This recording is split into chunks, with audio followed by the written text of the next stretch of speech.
আমার ছোট্ট ছোট্ট ছাত্রছাত্রীরা, আশা করি তোমরা সবাই ভালো আছো। প্রথম পর্বের মূল্যায়ন 2024 নিয়ে হাজির হয়েছি। আজ আমরা তৃতীয় শ্রেণীর বাংলা আর চতুর্থ শ্রেণীর বাংলা বিষয় নিয়ে আলোচনা করব। একটা প্রশ্নপত্র, তার উত্তর নিয়ে আলোচনা হবে।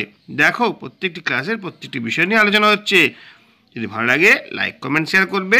চ্যানেল যদি নতুন থাকো চ্যানেলটা সাবস্ক্রাইব করে পাশে থাকা বেল আইকনটা বাজিয়ে দেবে, যাতে আমার তৈরি পরবর্তী ভিডিওগুলো সবার আগে তোমার কাছে পৌঁছায়।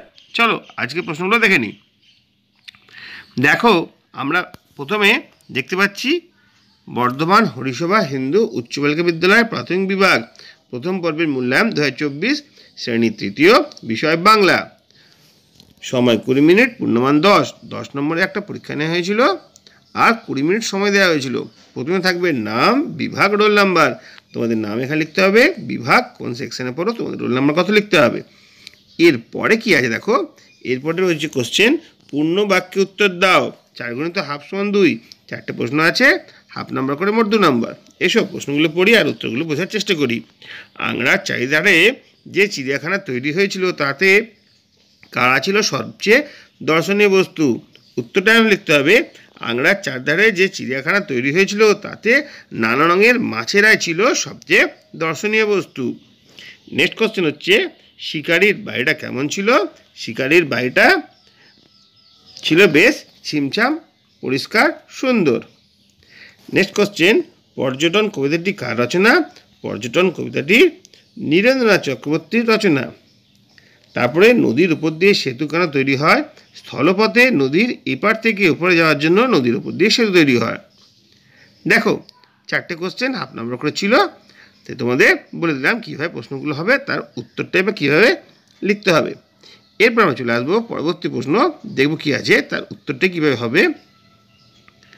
দেখো, এইখানে যে কোশ্চেন রয়েছে, শব্দার্থ লেখো। দাঁড় মানে নৌকার বড় বৈঠা, পর্যটক মানে হচ্ছে যিনি পর্যটন করেন। তারপরে শব্দযুগলের অর্থ পার্থক্য দেখাও। দুটো করে শব্দ আছে, শুনতে প্রায় একই কিন্তু তাদের অর্থগুলো আলাদা। পয়াকার ডয়সিনোরা, পার মানে হচ্ছে নদীর কূল বা কিনারা, আর পার মানে পেরোনো। দয়কার তালিবস্ব, দেশ, দেশ মানে হচ্ছে রাষ্ট্র, আর দয় বয়ে একার মধ্যন্বস্ব, দেশ মানে হচ্ছে হিংসা। দেখো, শব্দার্থ আর শব্দযুগলের অর্থ পার্থক্য তোমাদের বলে দিলাম। এর পরের পাতায় আরও কিছু কোশ্চেন আছে, সেগুলো আমরা ভালো করে দেখে নেব। দেখো, এখানে রয়েছে কি, বর্ণ বিশ্লেষণ করো। দুটো বর্ণ বিশ্লেষণ করতে দিয়েছে, একটা হচ্ছে তেপান্তর, একটা হচ্ছে চমৎকার। কীভাবে দেখে নাও। তেপান্তর, তয়কার মানে ত হসন্ত এ, পয়াকার মানে প হসন্ত আ, দন্ত নয় তয় মানে দন্ত ন হসন্ত ত হসন্ত অ, লাস্টে র আছে র হসন্ত অ।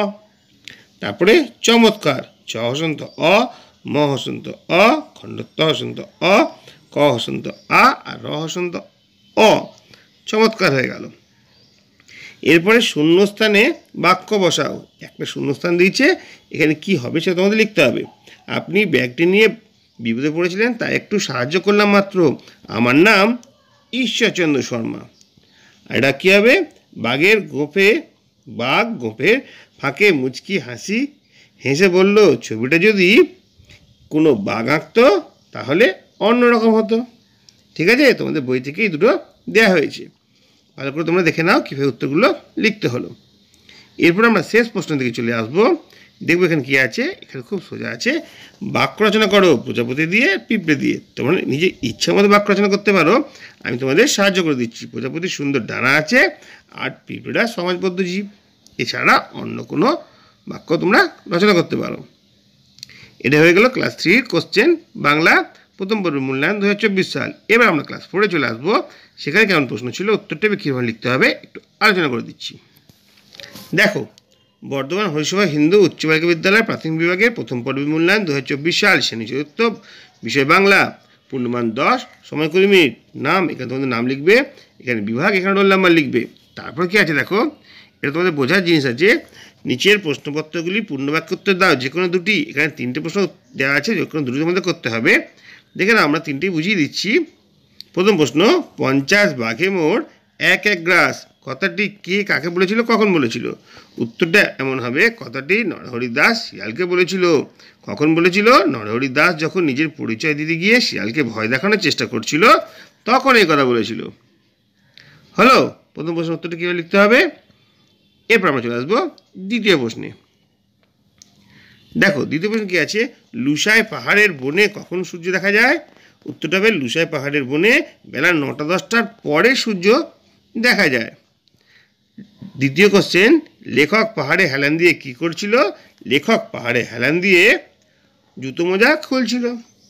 তারপরে কোশ্চেন, হাতির রাস্তা পাওয়া গেলে লোকজন কেন খুব মজা হলো? হাতির রাস্তা খুঁজে পাওয়া গেলে লোকজন খুব খুশি হয়েছিল, কারণ সেদিন তাদের আর বন কাটতে হচ্ছিল না।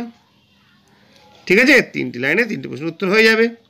তারপরে পরের কোশ্চেন, তত্ত্বচান কোথা থেকে মই সংগ্রহ করেছিল? তত্ত্বচান দারোয়ানের ঘর থেকে মই সংগ্রহ করেছিল। তত্ত্বচান ইয়াসুকি চানকে গাছে ওঠানোর উদ্দেশ্য কি? দেখো উত্তরটা হচ্ছে ইয়াসুকি চানের পোলিওর জন্য অসুবিধার জন্য তার কোনো নিজস্ব গাছ ছিল না, তাই তো, এই জন্য তত্ত্বচান ওকে গাছে ওঠার নিমন্ত্রণ করেছিল। দেখে নাও, দুটো কোশ্চেন তোমাদের বলে দিলাম, কীভাবে করতে হবে তোমরা দেখে নিয়েছো। এরপর আছে বাক্য রচনা। দেখো সহিষ্ণুতা দিয়ে বাক্য রচনা, প্রতিটি মানুষের সহিষ্ণুতা থাকা দরকার। ঠিক আছে, এরপর আমরা চলে আসবো পরের প্রশ্নে, দেখবো এখানে উত্তরটা কীভাবে লেখা হয়েছে। বাক্য রচনা হচ্ছে বাগিচা, তাদের বাগিচায় সুন্দর সুন্দর ফুল ফুটেছে। সমস্ত শব্দ পাঠশালা, রাস্তা, বিদ্যালয়, বিদ্যাভবন হবে, রাস্তা, সড়ক বা পথ হতে পারে। তারপরে গদ্যরূপ লেখো, সূর্য আমায় মন্ত্রণা দেয় আপন তীরে জ্বলতে। আপন তীরে জ্বলতে সূর্য আমায় মন্ত্রণা দেয়। যাচ্ছি যাব করেই আমার যাওয়া, আমার যাওয়া যাচ্ছি যাব করেই।